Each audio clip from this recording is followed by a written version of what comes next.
하나님 말씀 누가복음 5장 12절부터 16절까지 말씀입니다. 누가복음 5장 12절부터 16절, 주님의 원이라고 하는 제목으로 말씀을 나누도록 하겠습니다.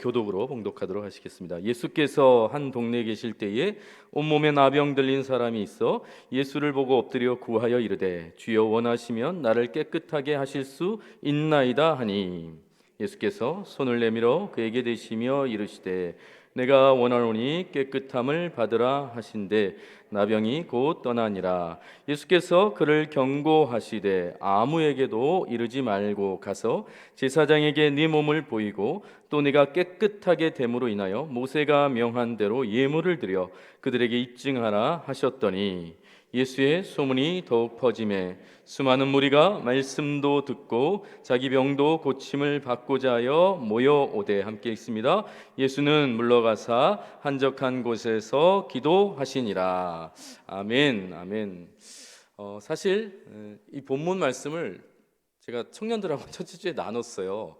그런데 그날 못다한 이야기 말씀이 있어서 다시 한번 나누겠다라는 마음을 가지고 있었는데 청년들이 이렇게 많이 올 줄 모르고 오늘 날짜를 무지막지하게 많이 오셔서 감사합니다. 그런데 혹시 들은 얘기가 나올지라도 어쩔 수 없었나 보다라고 생각하시고 들어주시면 되겠습니다. 여러분, 바보새라고 하는 새가 있어요. 바보새라고 하는 거추장스럽게 생긴 그 긴 날개를 이렇게 누그러뜨리고 있고요. 물갈퀴 때문에 걷거나 뛰는 모습이 되게 우스꽝스러운 새라고 합니다. 아이들이 돌을 던져서 이렇게 쫓으면 뒤뚱거리면서 도망가고 멸종 위기를 당할 만큼 사람들에게 쉽게 잡힌다라고 해요.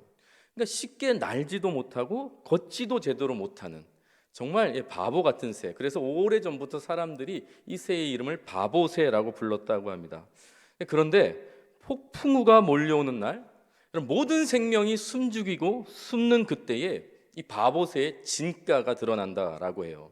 그러니까 바람이 거세게 부는 그날, 바보새는 그 거센 바람에 몸을 맡겨서 큰 날개를 펴고 절벽 위로 그냥 떨어져 버린다고 해요.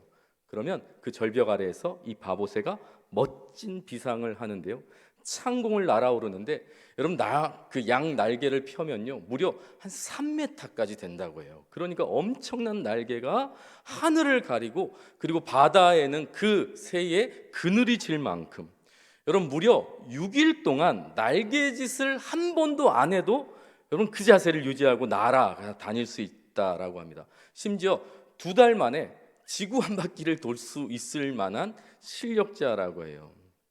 여러분, 이 바보새의 본명이 뭔지 아십니까? 알바트로스예요. 알바트로스. 여러분, 알바트로스는요 세상에서 가장 높이 나는 새라고 합니다. 세상에서 가장 멀리 날 수 있는 새라고 해요. 날개짓 없이 또 한 번도 쉬지 않고 수백 킬로를 날아갈 수 있다라고 하는데, 여러분 이 바보새가 그렇게 날 수 있는 비결은 그가 가진 큰 날개와 그리고 그에게 닥쳐오는 강력한 바람이라고 합니다. 동부교회 성도 여러분, 바보새를 알바트로스가 되게 하는 건요, 사람들이 바보새라고 불렀던 그 불편한 날개 때문이고요, 또한 많은 이들이 두려워하고 또 힘들다고 숨는 그 거센 바람이 이 알바트로스를 되게 하는, 바보새가 알바트로스가 되게 하는 비결이라고 합니다. 그럼 오늘 성경에 나병 환자 한 명을 소개하고 있거든요. 근데 이 나병 환자는 바보 같은 수준의 정도가 아니라 그냥 저주받고 버려진 인생이에요. 불편해 보이는 정도가 아니라 그냥 절망이에요. 그냥 괴롭고 절망스러운 인생 그 자체였어요. 그런데 그를 비참하게 만든 그 현실이요, 여러분 예수를 만나는 기회가 되었다라는 것을 믿으시기 바랍니다. 오늘 말씀이 그 얘기하는 거예요.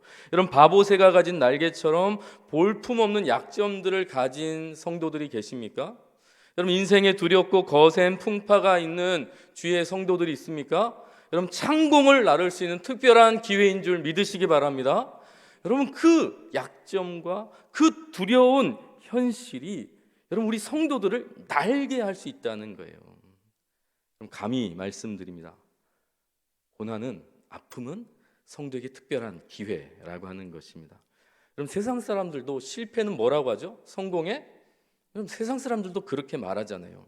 최소한 그리스도인에게 있어서 우리가 당하는 문제, 이것이 그냥 문제로 끝나지 않고 상처로 남지 않고 여러분 별이 되고 눈물이 단비가 되듯이 여러분 문제가 기회가 된다는 거예요. 왜 그렇습니까? 하나님이 함께 하시기 때문인 줄 믿습니다. 하나님이 함께 하시기 때문에, 하나님이 함께 하시기 때문에 오늘 밤 이 은혜를 경험할 수 있기를 바랍니다. 그런 마음으로 우리 말씀을 좀 나눴으면 좋겠는데요.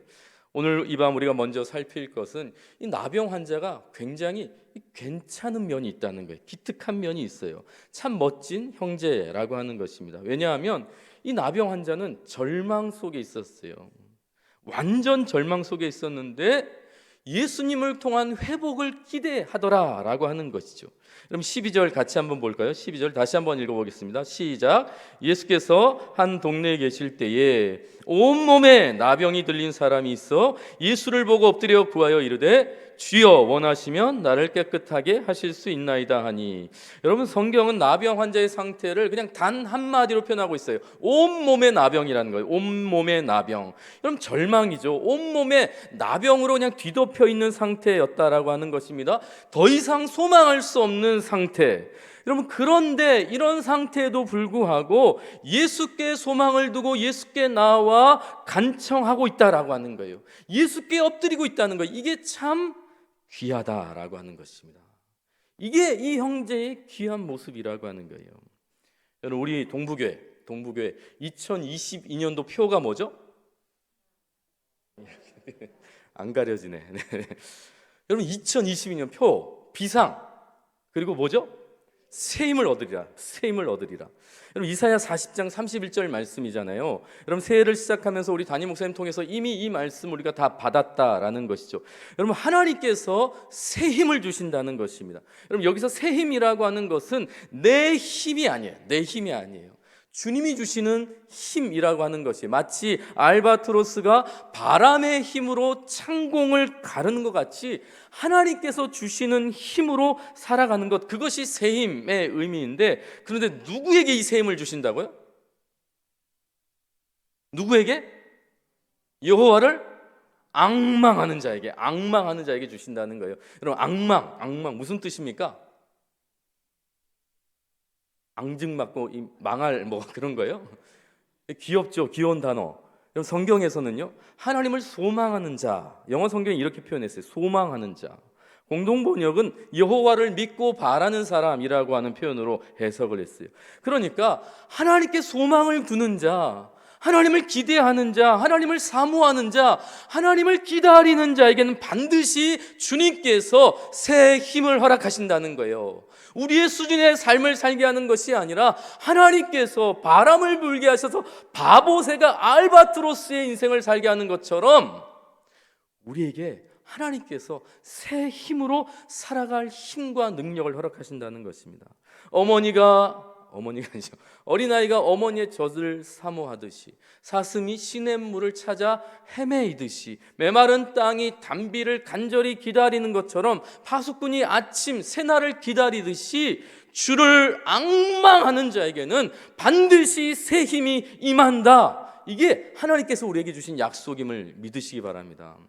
그래서 예수 그리스도 그 앞에서 예수 그리스도와 동행하고 그리스도를 나의 주로 고백하는 성도들이여 절대로 포기하지 말기를 주의 이름 축복합니다.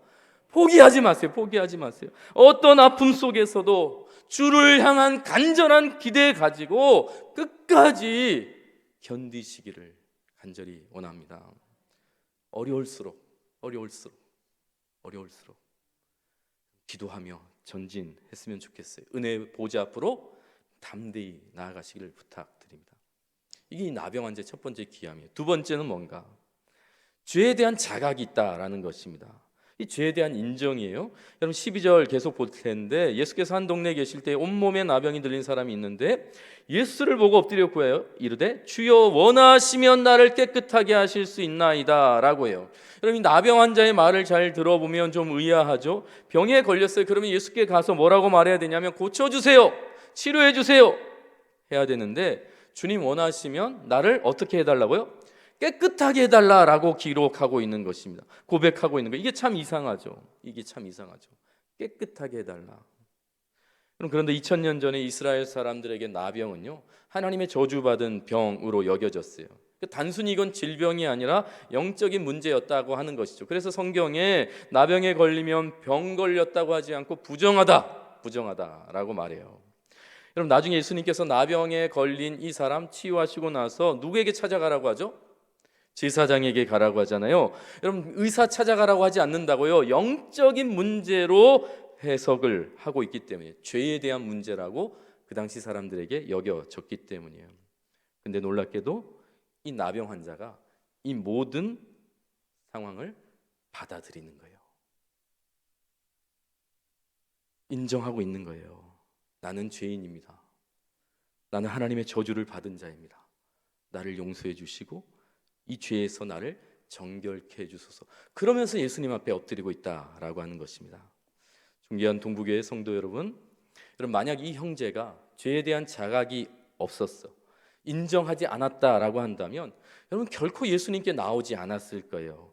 원망하고 불평하며 살았을 거예요. 왜 하필 나냐고, 재수없게 왜 나에게 이런 병이 걸렸냐고, 왜 나만 이런 고통을 받아야 하냐고 하면서 하나님 저주하고 비토하며 평생 그렇게 어둠 속에서 살았을 거예요. 그런데 인정하는 거예요. 내가 죄인입니다. 나를 정결케 해주소서. 자기 죄를 인정하고 주님께 엎드려 기도하고 있는 것입니다.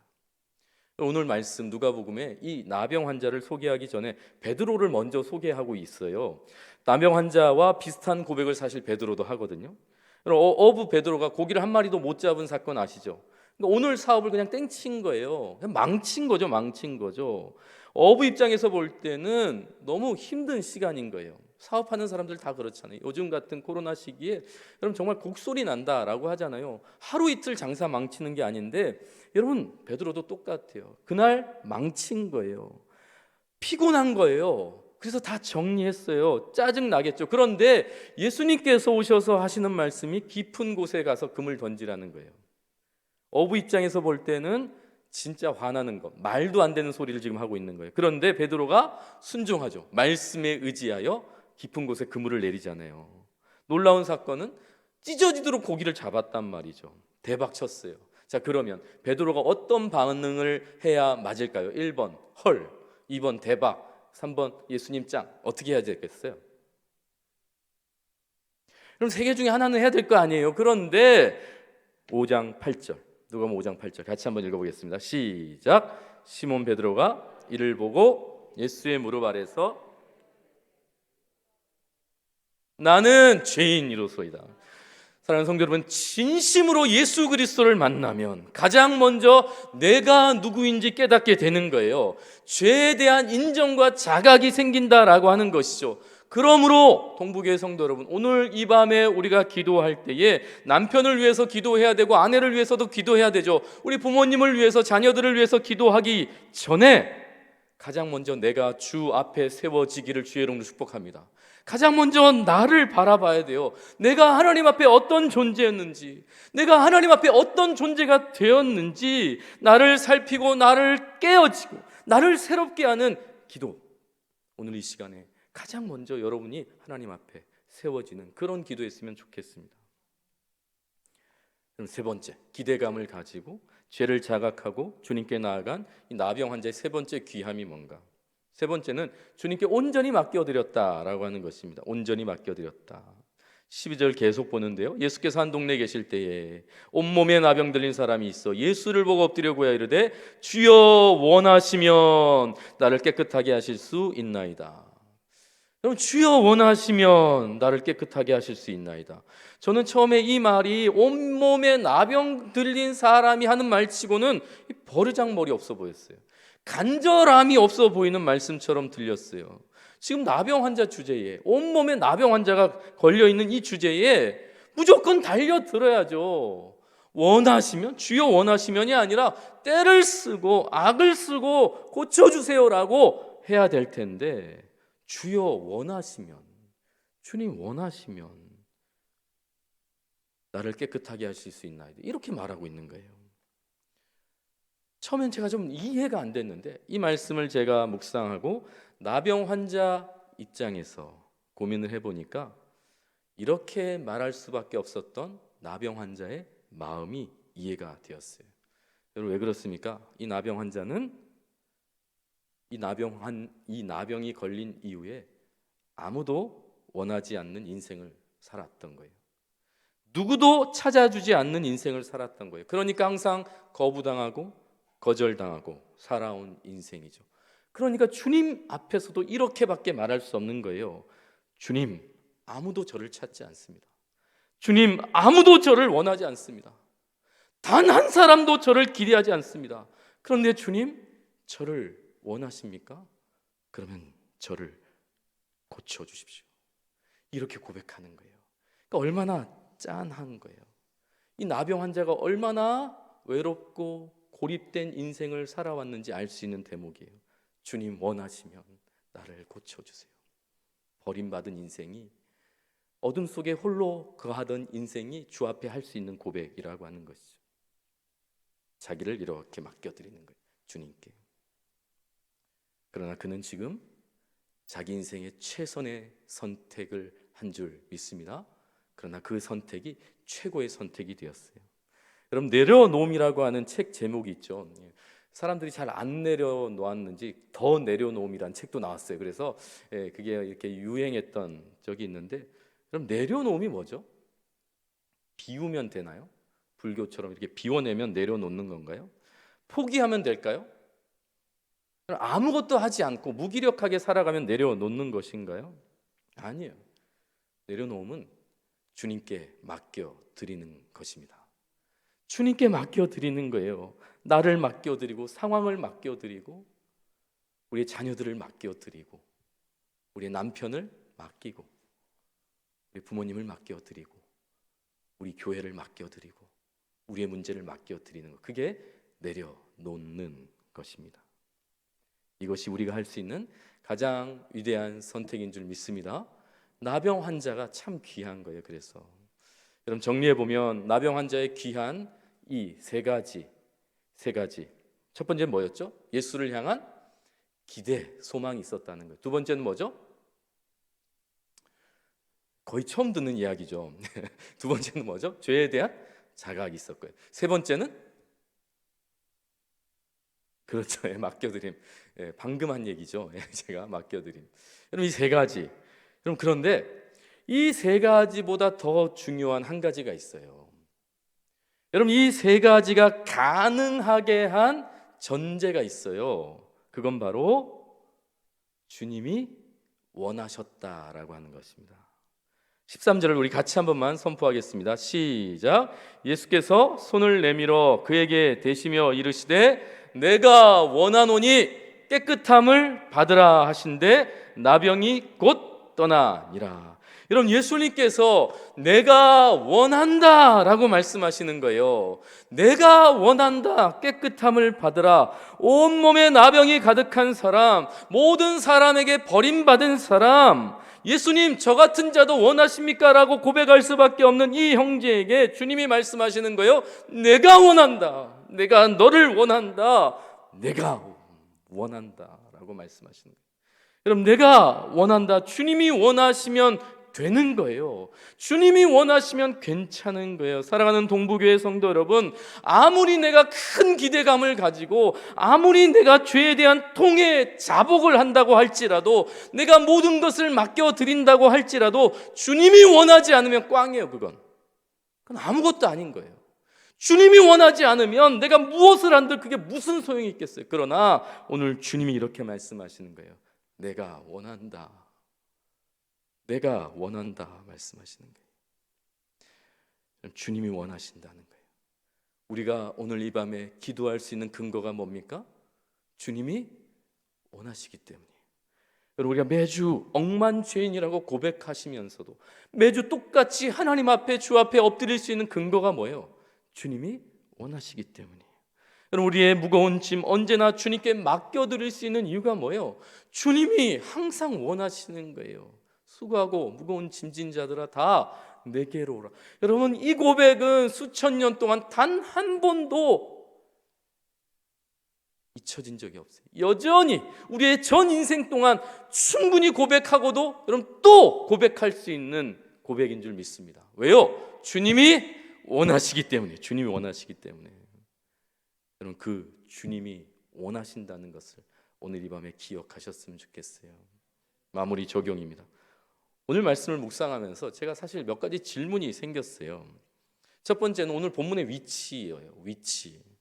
오늘 본문의 위치를 보면 누가복음 5장에 보면 첫 번째 이 베드로를 부르는 장면이 나오거든요. 그리고 나서 나병 환자에 대한 말씀이 나오고 이야기가 나오고, 그리고 나서 중풍병자 이야기가 나오고, 그리고 나서 또 제자 레위를 부르는 장면이 나와요. 그러니까 제자를 부르는 장면 사이에 이 나병 환자 사건이 있었다라고 하는 거예요. 왜 이런 순서를 두셨을까? 왜 제자를 부르시고 나서, 아니 이렇게 그러면 깔끔하죠. 베드로 부르고 레위 부르고 그다음에 병 고치면, 이렇게 별로 제가 이제 그 의심 없이 고민 없이 그냥 말씀을 읽었을 텐데 왜 제자 부르심 사이에 이런 병 고침 사건이 있었을까? 병을 정결케 하는 사건이 있었을까? 아마도 제자를 부르신 목적과 이 말씀이 관련이 있을 거다라는 생각이 들었어요. 두 번째 질문은요, 여러분, 나병 환자를 예수님께서 말씀으로 충분히 고칠 수 있는 분임을 믿으시죠? 그럼 말씀으로 그냥 고칠 수 있으신 예수님께서 13절에 보면 손을 내밀어 그에게 대시며 라고 하는 표현이 있어요. 아주 특별한 행동을 주님께서 하고 계시는 거예요. 나병 환자에게 손을 내밀어 그에게 대셨다. 구체적이죠. 이 말씀은 어루만졌다라고 하는 의미거든요. 오랫동안 버림받은 한 영혼, 외롭고 고립된 이 영혼을 주님께서 지금 어루만지고 있는 거예요. 한 영혼을 정말 귀하게 여기시고 사랑하신다라고 하는 것을 알 수 있죠. 그런데 15절 16절에 좀 의아한 장면이 나와요. 15절 16절에 이 말씀 같이 한번 읽어볼까요? 시작. 예수의 소문이 더욱 퍼짐에 수많은 무리가 예수는 물러가사 한적한 곳에서 기도하시냐.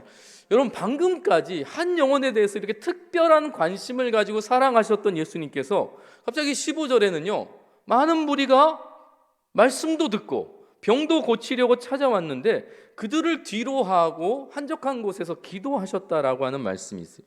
이게 앞뒤가 좀 잘 안 맞는 것 같은 생각이 들었어요.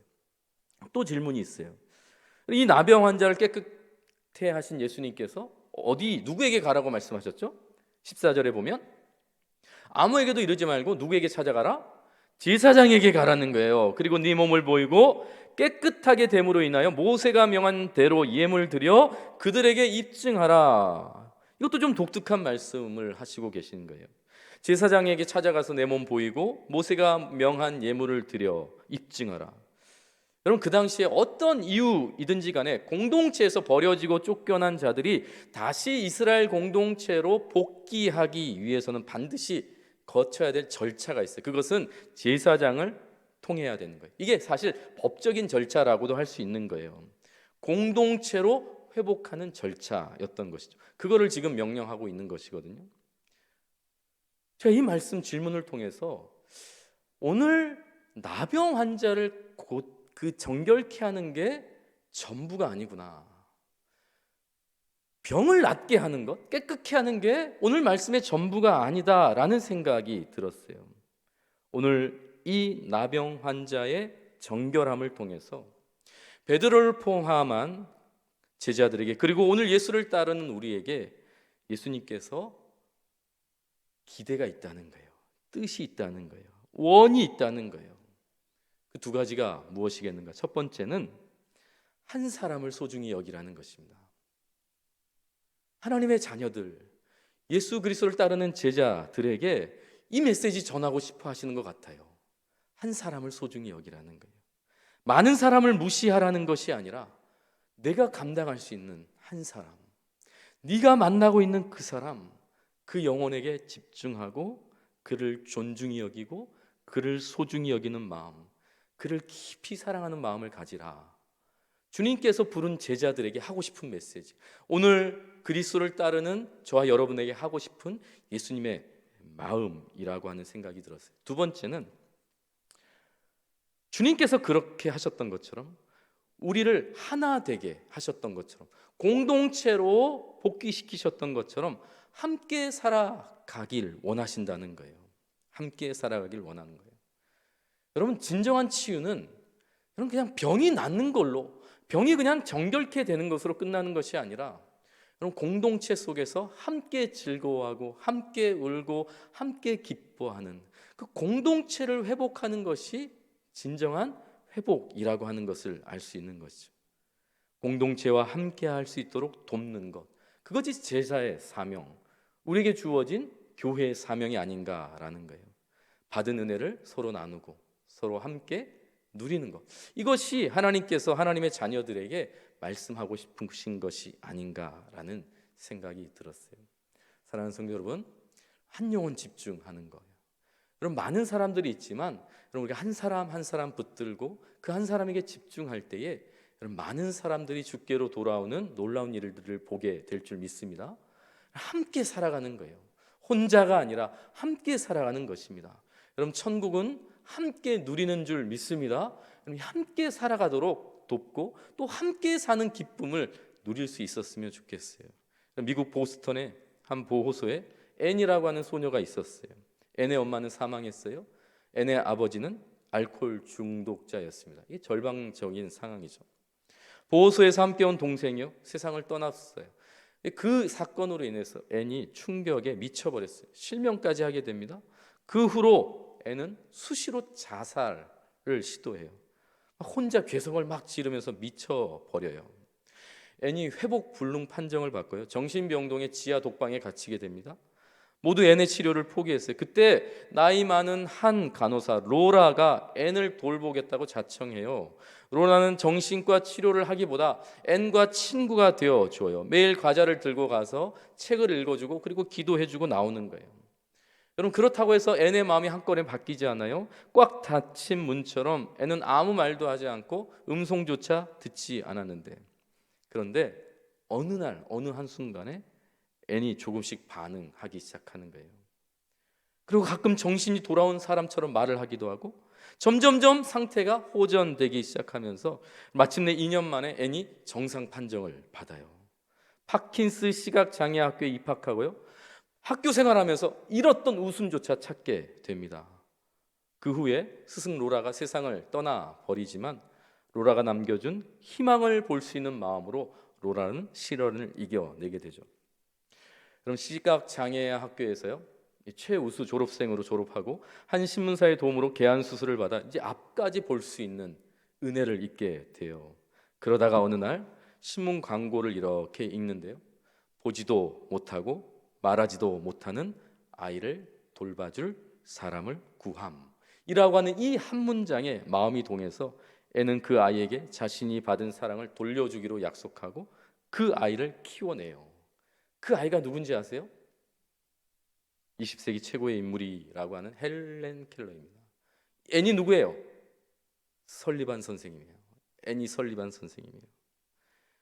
여러분, 앤은 헬렌 켈러의 스승이고 앤 설리반 선생님, 여러분 이 아름다운 만남이 한 영혼을 변화시켰지만 이 한 영혼이 20세기 수많은 영혼을 소망을 주고 위로하고 새 힘을 주는 여러분 귀한 한 사람이 되었다라고 하는 것입니다.